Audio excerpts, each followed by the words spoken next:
Hey, it's Alex from the Remote Work Life podcast. And today we're going to try something a little different.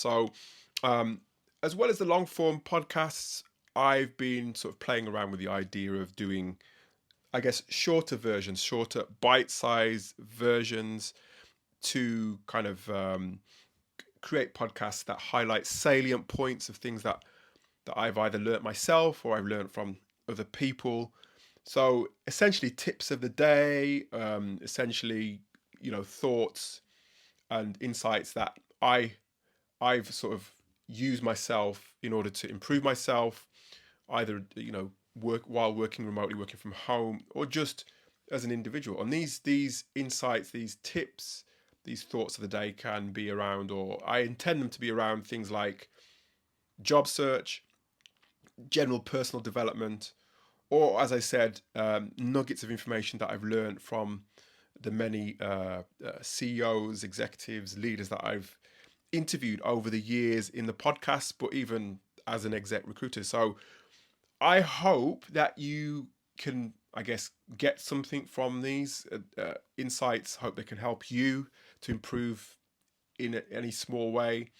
And of course, as ever, I always encourage feedback because I always want to know. It's all well and good me sitting here in this studio recording things and putting it out to the world, but I always want to know what you want to hear. Who do you want to hear from? What do you want to hear about? All those different sorts of things. So I want to make the show as aligned with your needs as possible.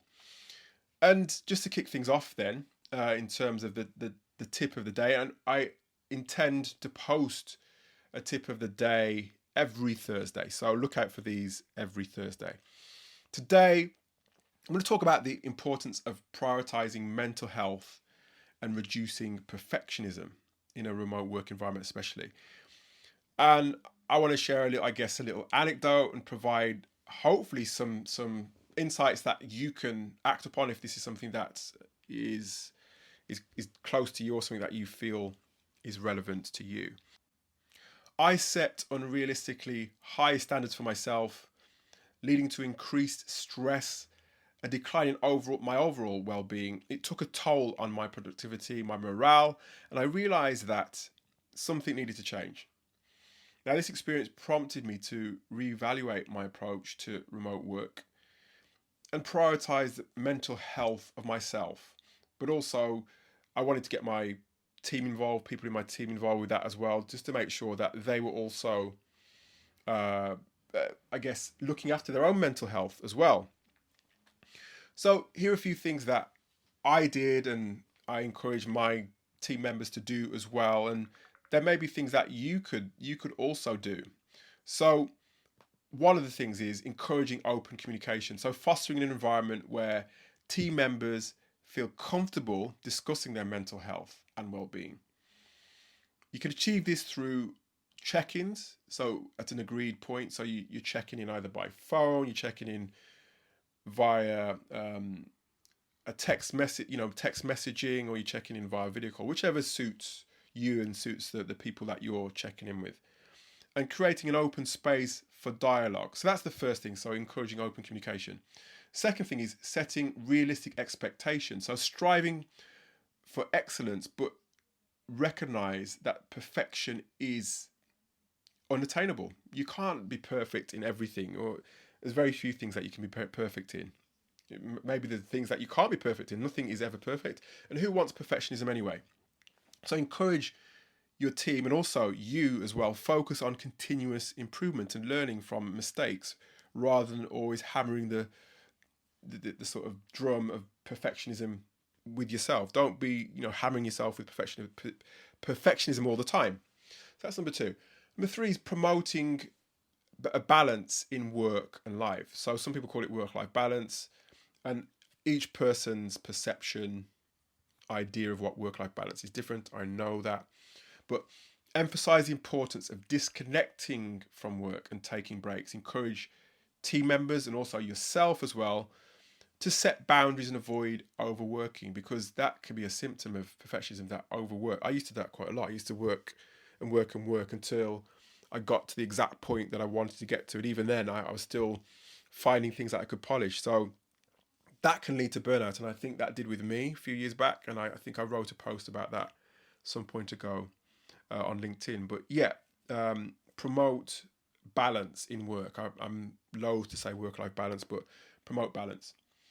So number 4 on my list is provide resources and support. So especially if you're a manager of a team, offer access to mental health resources and support services, and make them accessible. Make it known where they are. Make it known that any member of your team can access those resources when they need them.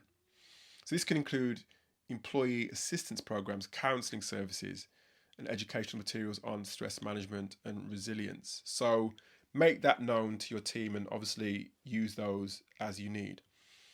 So another one is leading by example. As a manager, you need to demonstrate healthy work habits yourself and openly discuss your own experiences and managing stress and prioritizing mental health.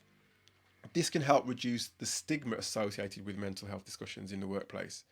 And I know there's a particular team I used to work on. We would discuss that openly. Would openly discuss not only on a one-to-one basis, but we were so, I guess, tight-knit as a group that we would discuss that together as well. And that works really well. So you've got to figure out what works for you and what works for your group, what works for the team that you're managing.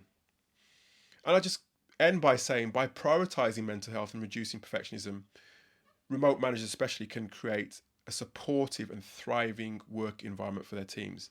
And it's essential to recognize that well-being of team members directly impacts their performance and overall satisfaction in their roles. So that's really all I wanted to give today in terms of my tips for the day. I hope you've gained something from that. If you've got any questions, of course, reach out to me. And thank you for tuning in. You can reach out to me via LinkedIn. My link to my LinkedIn profile is in the show notes below. And one final thought, I just encourage you to reflect on your own approach to remote work management and consider how you can prioritize mental health with yourself and within your team. And I just want to wish you and your team continued success in your journey with remote work.